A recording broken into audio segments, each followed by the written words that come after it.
सारे पाकिस्तानियां दी इको ही गल सुन लै ओ मोदी साडा फैसला अटल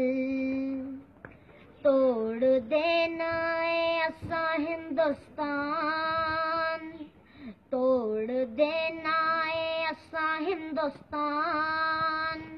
हुण इंडिया बनेगा पाकिस्तान ते इंडिया नू नहीं छड्डना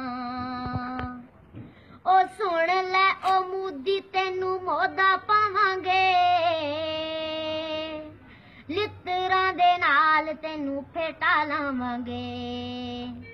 तेरे गल विच असी फंदा पावांगे श्रीनगर चौक विच लटकावांगे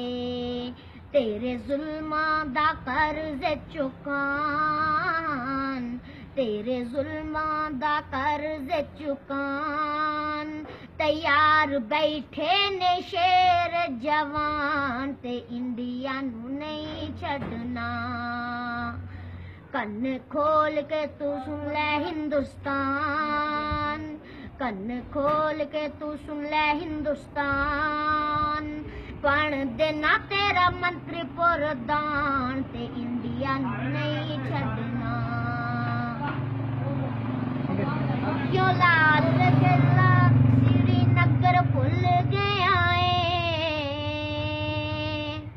विच कश्मीर दे रुल गया क्यों लाल किला श्रीनगर भुल गया विच कश्मीर दे रुल गया और लित्तरां दा करना समान और लित्तरां दा करना समान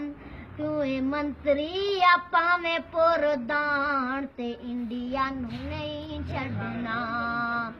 सूलियां ते चढ़ के कुरान पढ़ना हंस के ते तख्ताएदार चढ़ना मेरे मुल्क दे शेरां दी शान मेरे मुल्क दे शेरां दी शान तेरी जैलां ने दिता है बयान ते इंडिया नू नहीं छड्डना इंशाअल्लाह।